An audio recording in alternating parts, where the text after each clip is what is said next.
Hello dear students, स्वागत है आप सभी का एक बार फिर से हमारे इस बेसिक शिक्षा परिषद क्लास 4th की बुक रेनबो में, जिसके अंतर्गत आज हम पढ़ने वाले हैं इस बुक का चौथा चैप्टर और जिसका टाइटल है हियर एंड देयर। प्यारे बच्चों, हियर का प्रयोग जब कभी कोई वस्तु हमारे बहुत करीब होती है, पास में होती है, तब हम करते हैं। जैसे मान लीजिए हमारे पास में कोई पेड़ है या हमारे बगल में ही मान लीजिए कोई पेड़ है, तो हम कहेंगे कि यहाँ एक पेड़ है, here is a tree.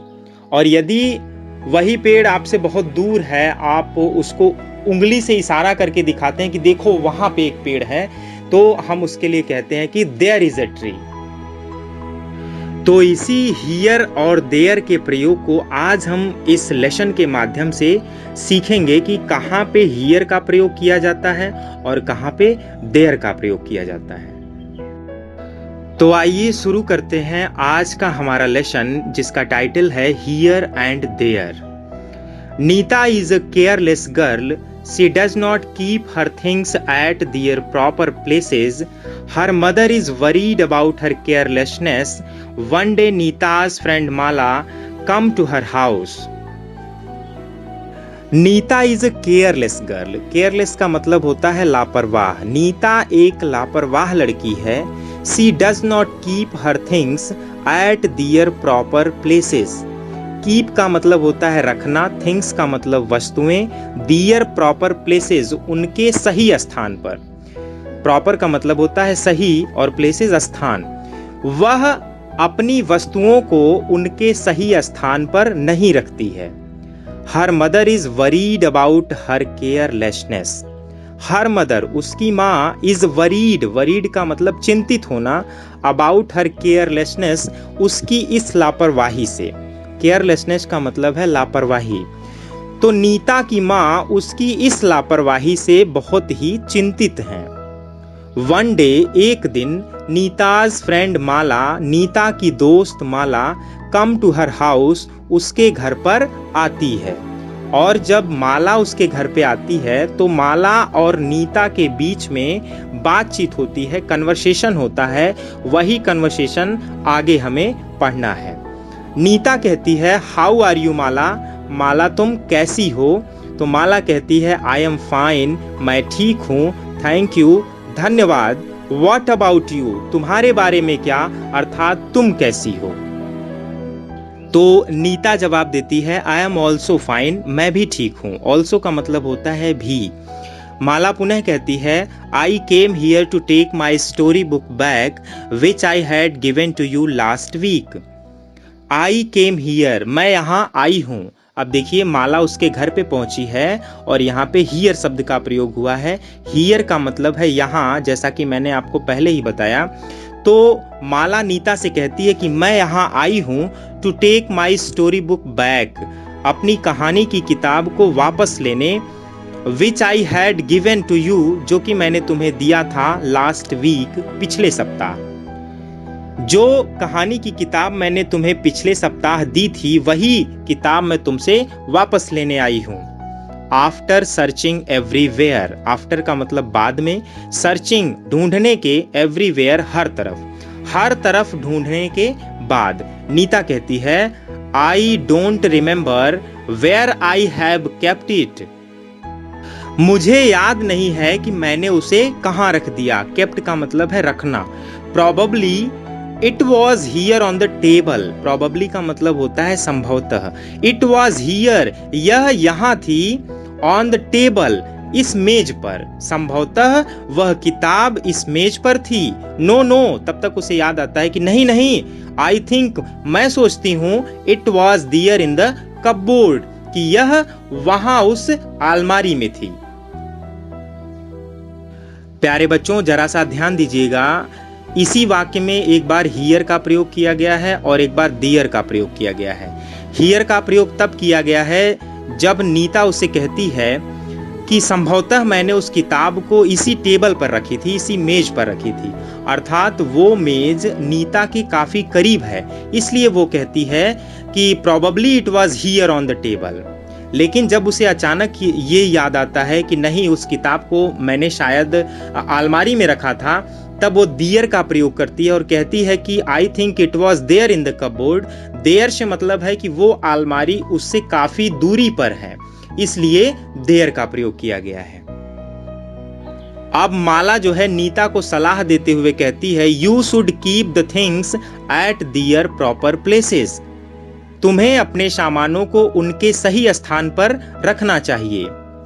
Should का मतलब होता है चाहिए, कीप का अर्थ है रखना, थिंग्स वस्तुएं, दियर प्रॉपर प्लेसेस उनके सही स्थान पर। तुम्हें अपनी वस्तुओं को उनके सही स्थान पर रखना चाहिए। शुड आई हेल्प यू, क्या मुझे तुम्हारी मदद करनी चाहिए? तो नीता कहती है यस प्लीज, हाँ कृपया। अब देखिए ब्रैकेट में लिखा हुआ है Mala and Nita begin to keep the things at their proper places.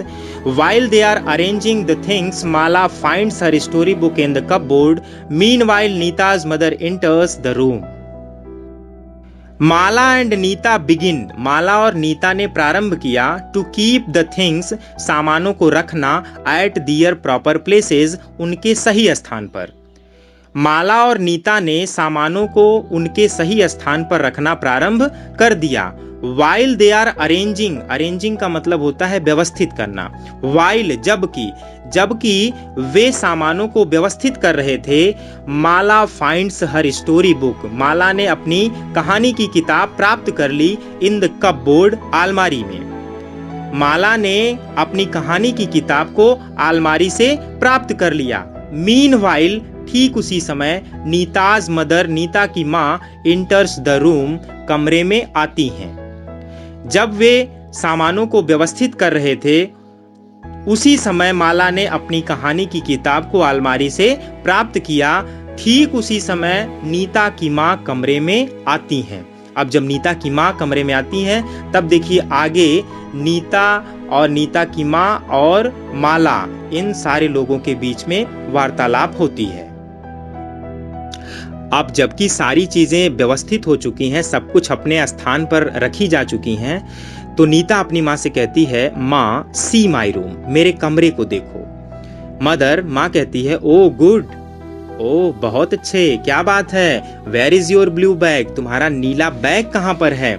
Nita बताती है it is here on the table, यह यहाँ मेज पर है। हियर का प्रयोग आया, यानी कि मेज उसके पास में है, इसलिए नीता कहती है it is here on the table. Mother, माँ फिर पूछती है where is your blue frock, तुम्हारा नीला फ्रॉक कहाँ पर है? तो नीता कहती है इट इज दियर, वह वहां है, इन द कपबोर्ड, अलमारी में, वह वहां अलमारी में है, अर्थात अलमारी उससे दूर है, इसलिए देयर का प्रयोग हुआ। मदर, माँ फिर पूछती है where is your black shoes, तुम्हारे काले जूते कहाँ हैं? तो नीता अपनी माँ से कहती है माँ दे आर हियर, वे यहाँ हैं, इन द शू रैक, जूतों वाले दराज में। शू रैक कहते हैं जहाँ पे जूता रखा जाता है। अलमारी के सबसे निचले हिस्से में एक दराज होता है जिसमें जूते रखे जाते हैं या फिर अन्य सामान हम उसमें रख सकते हैं। तो नीता अपनी माँ को बताती है कि माँ मैंने अपने जूतों को यहाँ इस दराज में रखे हैं। अब अंत में नीता की माँ नीता से खुश होकर उसे शाबाशी देते हुए कहती हैं वेरी गुड नीता, नीता बहुत अच्छा। You should keep small things here, तुम्हें छोटे सामानों को यहाँ रखना चाहिए। ऑन द टेबल, मेज पर, तुम्हें छोटे सामानों को यहाँ इस मेज पर रखना चाहिए।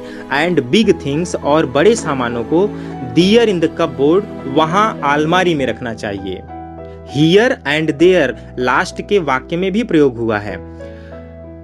नीता की माँ उससे क्या कहती हैं? वेरी गुड नीता, बहुत अच्छे Neeta. You should keep small things here, तुम्हें छोटे सामानों को यहाँ रखना चाहिए। ऑन द टेबल, इस मेज पर, यानी कि जो मेज उनके बहुत करीब है, उनके पास में है, उस मेज के लिए वो कहती हैं कि तुम्हें अपने छोटे सामानों को यहाँ इस मेज पर रखना चाहिए। एंड बिग थिंग्स दियर, और बड़े सामानों को वहाँ इन द कपबोर्ड, अलमारी में रखना चाहिए।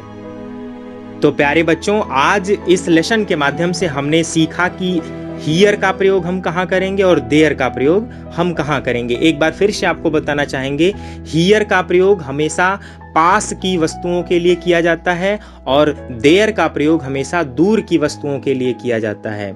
तो इस तरह से आज का हमारा ये लेसन हियर एंड देयर यहीं समाप्त होता है और हम आशा करते हैं कि ये लेसन आपको अच्छी तरह से समझ में आ गया होगा।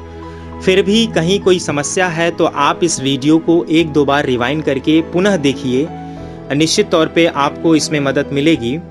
और इन्हीं सारी बातों के साथ हम आपसे इजाज़त लेना चाहेंगे और मिलेंगे आपसे अगले वीडियो में इस लेसन के क्वेश्चन आंसर के साथ। तो बने रहिए हमारे चैनल के साथ, खुश रहिए, अपनी पढ़ाई जारी रखिए और तब तक के लिए हमें दीजिए इजाज़त। Good bye.